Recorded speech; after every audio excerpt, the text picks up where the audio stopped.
Astana, skoraj milijonska prestolnica Kazahstana, na prvi pogled navduši. Visoki nebotičniki, neskončni parki, največji šotor na svetu, ki v sebi skriva nakupovalni center, zabavišče in vodni park, avenije, ki nikogar ne pustijo ravnodušnega.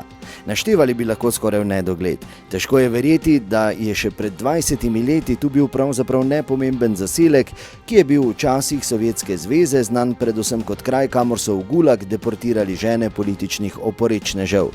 Astana, ki v kazahstanskem jeziku dobesedno pomeni prestolnica, pa je danes še vse kaj več. Tako pač se lahko zgodi v svetu, kjer po žilah tečeta nafta in plin. A se človek vseeno ne more znebiti občutka, da je vse skupaj le beton, fasada brez vsebine in duše. Ne menjamo te naš Maribor, brez skrbi. Ampak stadion Astana Arena pa je povsem drugačna zgodba.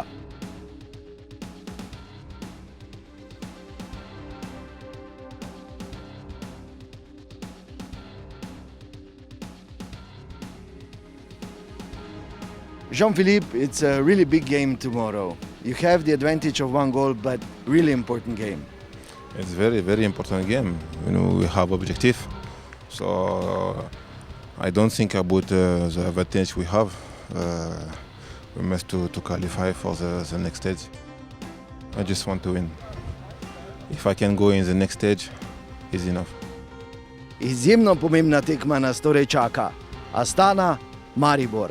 Verjamem, da bomo skupaj, da bomo pošiljali pozitivne misli našim fantom in dajmo vsi skupaj, Maribor!